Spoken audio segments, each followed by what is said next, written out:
Certains connaissent Dieu, d'autres pas du tout. Et pour cette raison, le monde a besoin de missionnaires et de missionnaires formés qui diffusent la paix, la joie et l'amour de Dieu. Depuis 2015, c'est la tâche que s'est donnée le congrès Mission, en prévision de la 8e édition, prévue les 30 septembre 1er et 2 octobre prochains à Paris. Nous recevons aujourd'hui, dans le cadre des entretiens de l'Emmanuel, 2 chevilles ouvrières de ce grand événement ecclésial, tous les 2 membres du comité du congrès 2022, Joseph Chalier et Guillaume Gastal.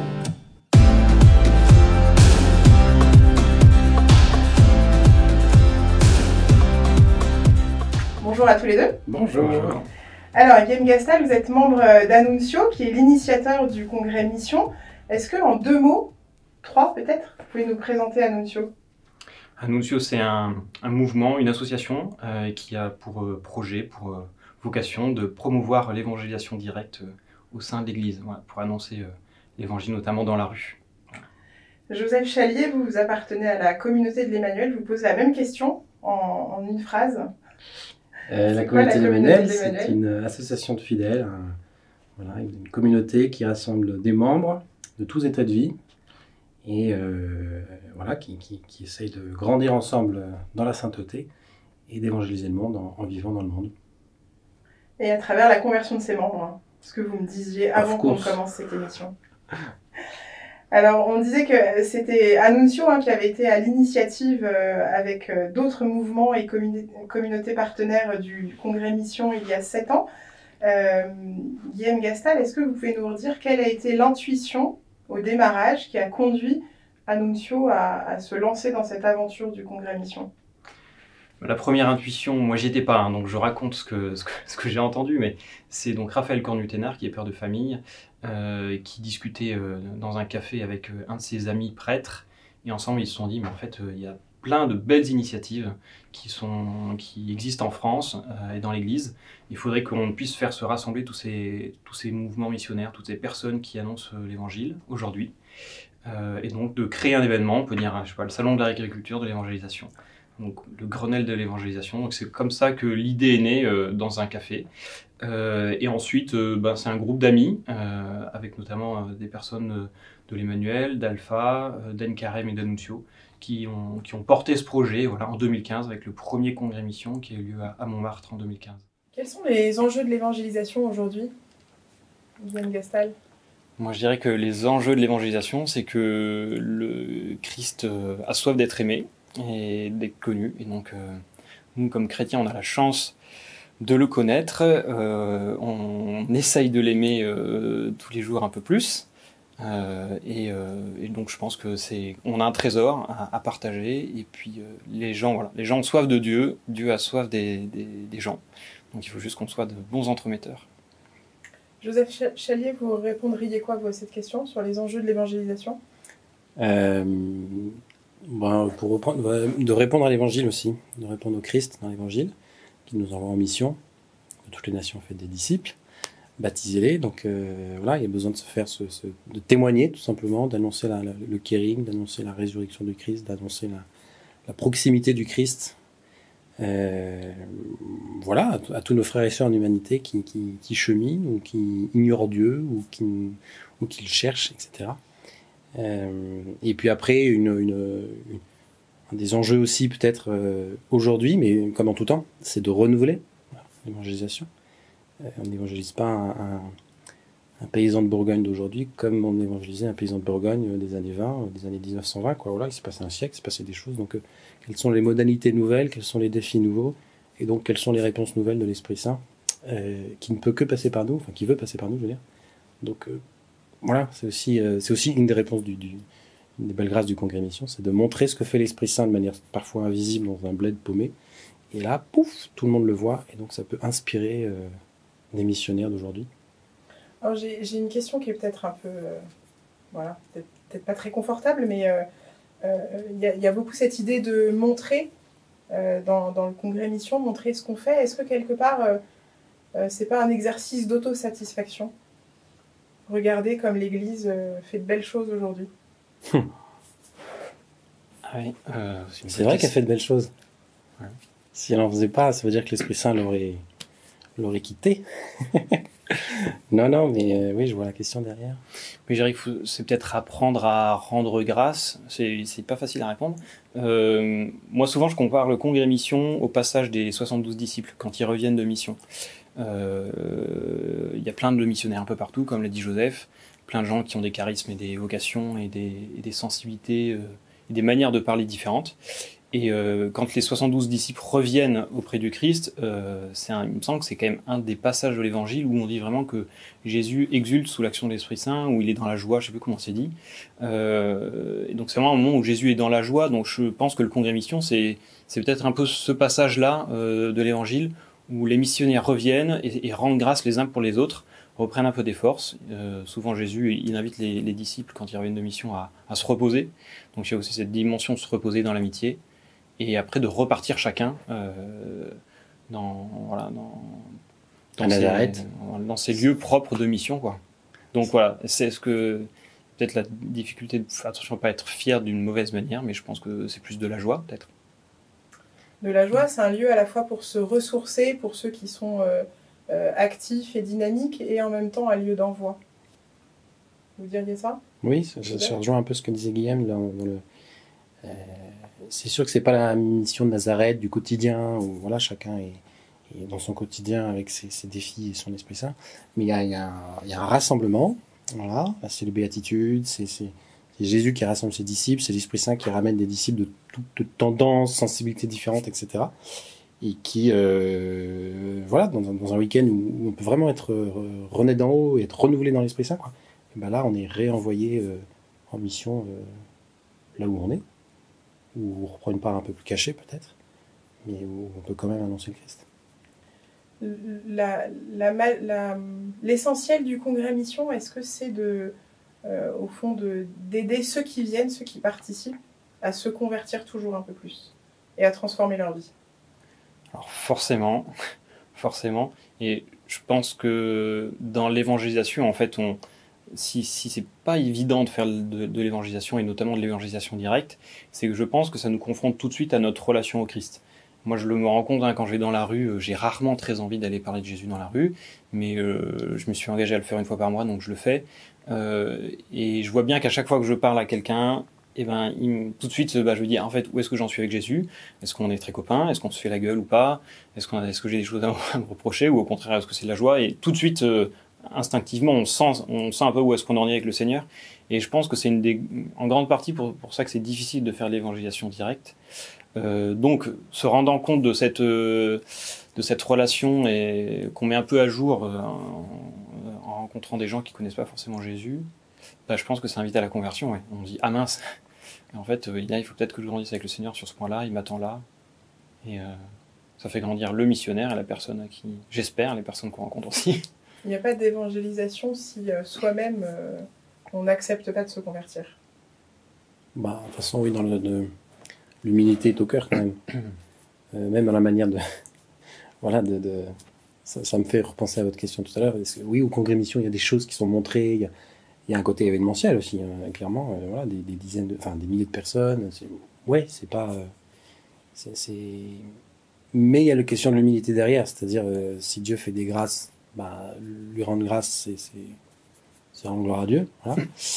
Et et se convertir, et puis voir où on en est dans ma vie avec le Christ, et puis voir que tel disciple, il a telle grâce extraordinaire, il a compris tel passage de l'évangile, et est-ce que moi j'ai compris, etc. Enfin, ça ramène aussi un peu à l'humilité. Et puis à redemander la grâce au Seigneur d'avancer. Si j'ai pas compris une passage de l'évangile et que l'autre l'a compris, je peux rendre gloire à Dieu, mais je peux aussi demander de comprendre ce passage à mon tour, quoi. Je voudrais qu'on échange maintenant un instant sur la méthode, sur la démarche qui a été présente dès les débuts du congrès mission. Dès le départ, ça a été une aventure collective qui a rassemblé différents mouvements, différentes communautés. C'était la synodalité, avant le synode sur la synodalité. Joseph, donc je rappelle, vous êtes de la communauté de l'Emmanuel. Guillaume, vous êtes d'Annunzio. J'imagine que c'est pas simple tout le temps de travailler ensemble sur un projet en étant différents et en venant d'horizons différents. Moi, je me suis fait la réflexion récemment en me disant, mais pourquoi est-ce que j'ai l'impression que le congrès mission, là, j'ai l'impression que c'est bizarre, mais ça marche.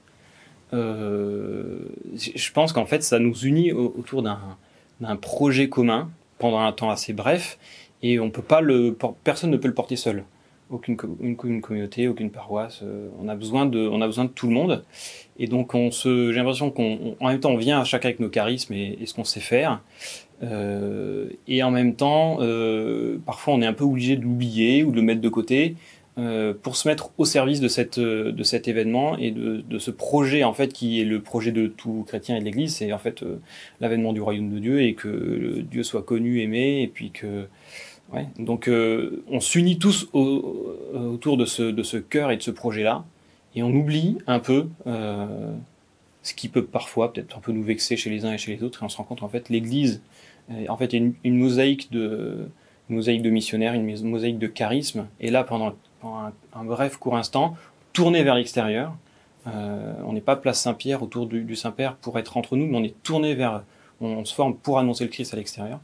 Et donc, unis autour de ce projet, pendant un court instant, en fait, il y a quelque chose qui se crée, qui fait qu'il y a une certaine simplicité, en fait, je trouve. Ouais. Oui, c'est ça, on est en plein cœur de Paris, frères et sœurs en mission ensemble. Donc, il y a un côté frères et sœurs qui peut parfois un peu frotter, mais il y a surtout un côté frères et sœurs où on découvre toutes les merveilles Il y a quelques mois, on a fait un week-end avec des représentants des partenaires du Congrès Mission. Il y avait de tout, quoi. Plein d'apostolats différents, il y avait des vieilles congrégations missionnaires comme les MEP ou des toutes nouvelles comme Miséricordia. Ils sont là tous ensemble, et il y a une joie et une fraternité. Je pense que c'est ça aussi. Il y a vraiment cette fraternité qui nous permet d'apporter ce que le bon Dieu nous a donné, de prendre des autres ce que le bon Dieu leur a donné, et puis peut-être de renoncer parfois à un autre truc, parce que là, c'est pas notre tambouille, là, c'est pour la gloire de Dieu et le salut du monde. On rassemble un peu les morceaux du puzzle. Hein. Ouais. Quand je vous écoute, j'ai cette image qui me vient. Ouais. Voilà. Oui. Et pendant quelques instants, on a le temps de faire une belle photo. On se dit, tiens, en fait, tout ça, c'est beau. Et après, chacun repart avec son charisme propre. Et l'Esprit Saint, il parle par chaque personne, mais en même temps, il parle aussi dans cette diversité des sons, des paroles, comme dans un orchestre, quoi. Mais ça montre une cohérence. Ouais. Une communion. Ouais. C'est quoi justement l'enjeu de pouvoir montrer cette unité? L'enjeu pour le monde, c'est pouvoir témoigner de cette communion. Vous voyez comme il s'aime. Je pense que c'est peut-être pour le monde indirectement sans doute, mais en tout cas pour les participants, pour l'Église déjà. C'est souvent quelque chose qui est dit, qui remonte, waouh, ils ont vu des groupes chrétiens qu'ils ne fréquentent habituellement pas du tout. Et là, ils ont été frères ensemble. Moi, j'ai l'impression qu'il y a quand même deux moments où l'Église arrête un peu de se regarder. C'est quand en fait on annonce le Christ explicitement et quand on s'occupe des pauvres.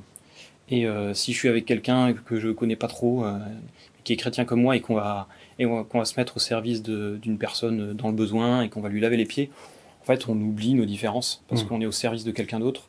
Et je pense que ça, c'est le Congrès Mission permet parfois, je pense, à l'Église, aux chrétiens, d'oublier un petit peu, d'arrêter de se regarder, de se dire en fait l'Église, elle est là pour se mettre au service des gens, annoncer et en même temps laver les pieds. Comment ça vous a fait personnellement avancer, justement, de vivre cette synodalité au cœur du Congrès Mission? Qui veut commencer? Moi, j'ai eu 2 temps en tant que participant au Congrès Mission. On est allé avec une cinquantaine de gens d'une paroisse. Et alors, c'était une paroisse qui était déjà un peu dans une dynamique de fraternité, d'élan missionnaire, etc. Et ça a clairement été un accélérateur, puisque c'était la première fois qu'on avait un événement tous ensemble, 70 personnes, des différents pôles de la paroisse. Voilà. Le pôle jeune, le pôle auprès de compassion, etc. Là, on était tous au Congrès Mission et on a fait cette expérience ensemble. Ça a énormément fluidifié ensuite les relations, parce que en fait, c'est plus le gars responsable de je sais pas trop quoi qui est là. C'est René, c'est mon frère, quoi. Voilà. Et du coup, je comprends mieux ce qu'il vit dans sa mission et dans l'annonce directe sur un style différent. Et là, dans le comité, depuis quelques mois, là, moi, je dirais qu'il y a un émerveillement d'abord, de voir toutes ces initiatives diverses et variées. Et puis il y a vraiment la relation de personne à personne, alors peut-être encore plus dans le comité, voilà, où en quelques mois sont devenus des frères, alors qu'on se connaît ni d'Ève ni d'Adam, enfin pour la plupart je les connaissais pas, je ne connaissais pas. Et voilà, il y a on devient frère par ce souci d'annoncer le royaume au monde. Ce qui vous rassemble. Guillaume, vous diriez quoi, vous? Comment ça vous a fait avancer ou grandir, cette aventure? Moi, je dirais quand je lisais pas mal, je lis moins maintenant, des bouquins de spiritualité ou quand je lisais un peu les textes du Concile, il faut que je m'y remette. Mais je voyais beaucoup l'Esprit Saint guide le monde. Voilà, mais je trouvais que c'était un peu théorique, j'avais l'impression de le lire. Et depuis que voilà, je suis au service du Congrès Mission, j'avoue que je suis un peu surpris, on pourrait dire même émerveillé, de voir en fait l'Esprit Saint il taffe quoi. Et nous, on a l'impression qu'on est un peu là, on essaie de...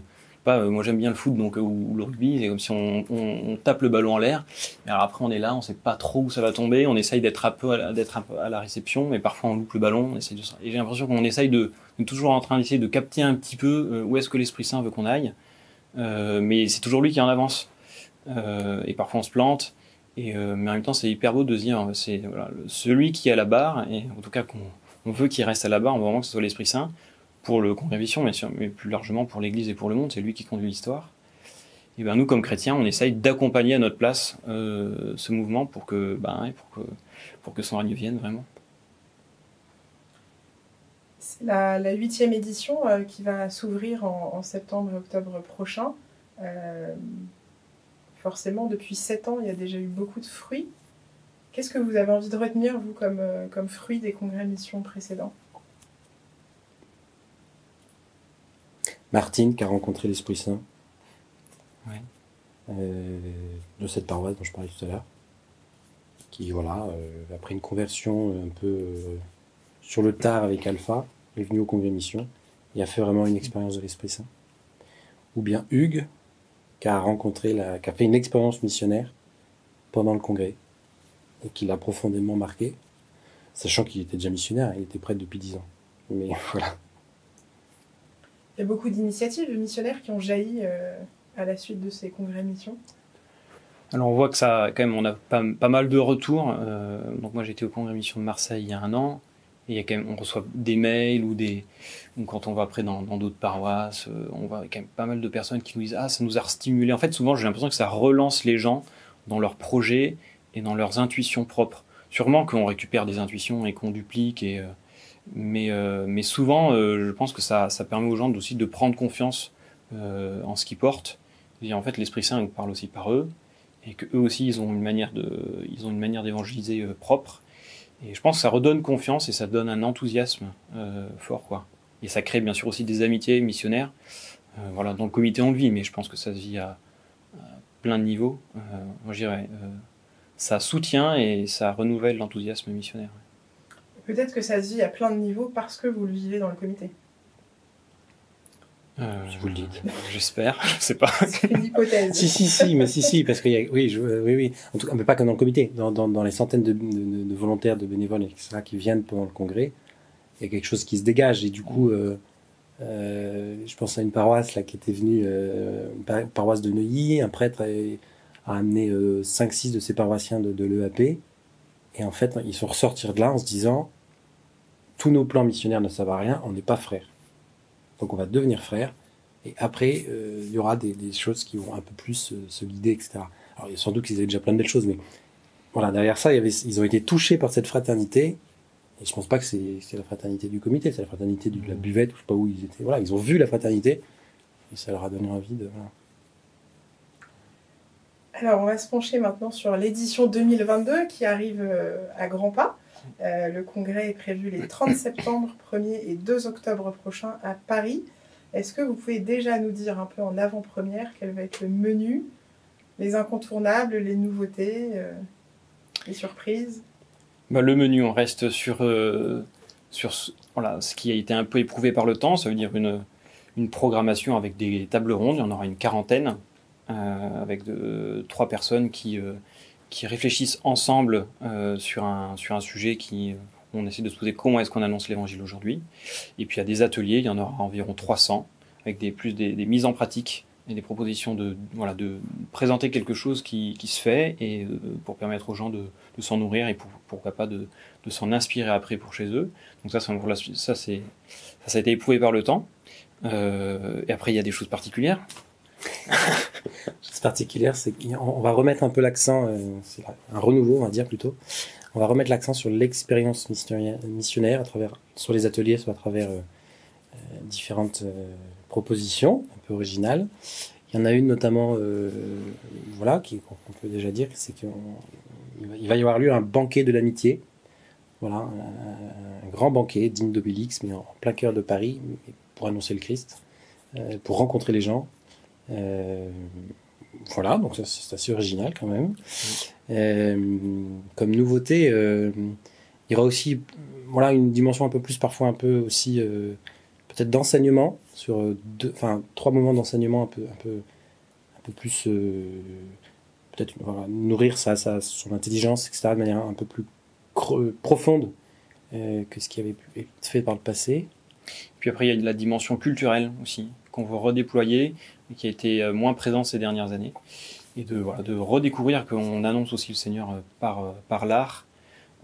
Donc on a la programmation culturelle va être plus vaste. Puis le Congrès Mission va tomber en même temps que la Nuit Blanche cette année.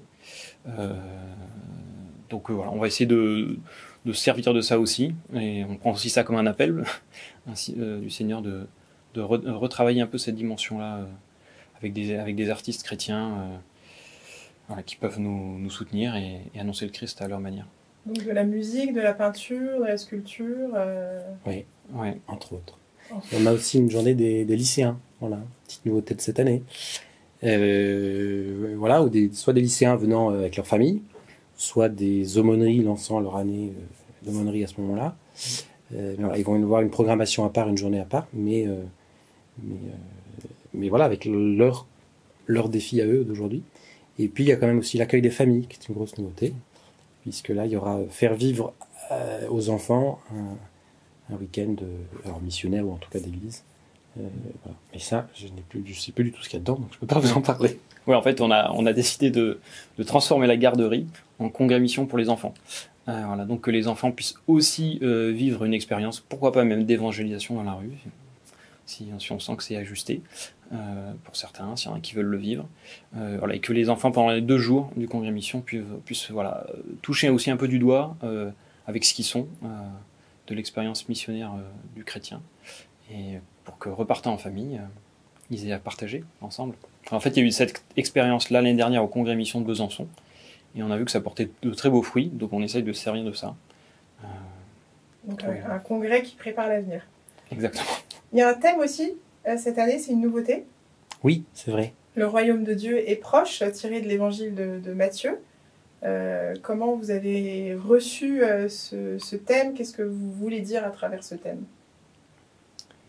Si je reprends l'image de tout à l'heure, moi j'ai un peu l'impression d'être dépassé par le thème, donc je vais dire ce que moi ça me fait, mais j'ai l'impression que le royaume de Dieu est là, et tout notre travail c'est de hâter le retour du Christ. Donc certes on pense à la fin des temps, mais en fait le Seigneur a soif des âmes, les âmes ont, souvent sans le savoir, ont soif de Dieu, et donc c'est l'Église, en fait son taf, c'est de construire, de permettre cette rencontre entre les gens et Dieu, et donc c'est quand l'Église sort et va à la rencontre de ces gens-là, en fait, qu'elle est vraiment dans sa vocation. Donc moi j'ai envie de dire ça, mais je pense que je le dis à ma manière.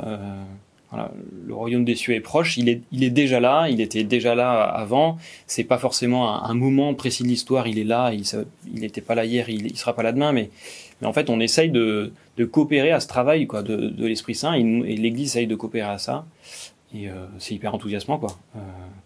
Donc moi c'est comme ça que je le dis, c'est un peu fouillis, mais je pense que toi tu vas le dire d'une autre manière. Bon, c'est le royaume déjà là et pas encore là. Ouais. Il est là, il n'est pas là, je le vois pas. Non, mais peut-être qu'à ma manière, en tout cas. Oui, le royaume des cieux est proche, il est très proche, plus proche que ce qu'on peut croire.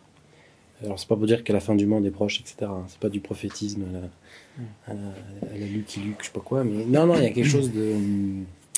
Le royaume de Dieu est proche, et donc nous, qu'est-ce que ça nous... En fait, je pense qu'il y a un appel derrière ça à se laisser ressaisir par cette vie du royaume, par cette citoyenneté du royaume. On est citoyen des cieux. Le chrétien est, voilà, est membre à part entière du royaume de Dieu. Et donc, en se laissant renouveler dans l'Esprit Saint, en renaissant d'en haut, comme on dit, en témoignant du Christ, du Christ, de la résurrection du Christ qui permet à tous les hommes d'avancer vers le Père, d'être frères, etc. Et puis en demandant au Père justement quelle est sa volonté pour nous aujourd'hui. Enfin, voilà, il y a 3 jours pour regoûter à ce royaume de Dieu. Alors ça passe à travers plein de choses. Hein. Ça peut passer à travers un enseignement sur comment comment construire la fraternité dans les cités, ou ça passe par une confession. Les deux nous font avancer dans le royaume de Dieu. Mais en tout cas, il y aura, voilà. Et puis il y aura des prêches et en tout cas dans les assemblées plénières, il y aura quelque chose d'assez accentué là-dessus, qui je pense va ce que disait Guillaume, nous on fait juste mettre en place des conditions pour que si l'Esprit Saint veut travailler dans le cœur de quelqu'un, et si quelqu'un veut se laisser travailler par l'Esprit Saint dans son cœur, ça se fasse sur le royaume de Dieu. Ça crée les conditions favorables. Non, on essaye en tout cas de créer les meilleures conditions. Est-ce qu'on peut déjà s'inscrire ? Bien entendu, depuis le 1er juin, c'est possible de s'inscrire sur le site du Congrès Mission. Et jusqu'au 14 juillet, donc fête nationale, il y a un tarif réduit qui est proposé, 39 €. Donc pour en profiter jusqu'au 14 juillet pour s'inscrire. Congrèsmission.com avant le 14 juillet pour bénéficier des tarifs. Exactement. Et après, vous aurez la joie de soutenir financièrement le congrès. Donc c'est pas gênant si vous oubliez la date. Qui peut s'inscrire ? Tout le monde ? C'est pour des croyants, pour des catholiques, pour des non-croyants, des protestants, autre chose.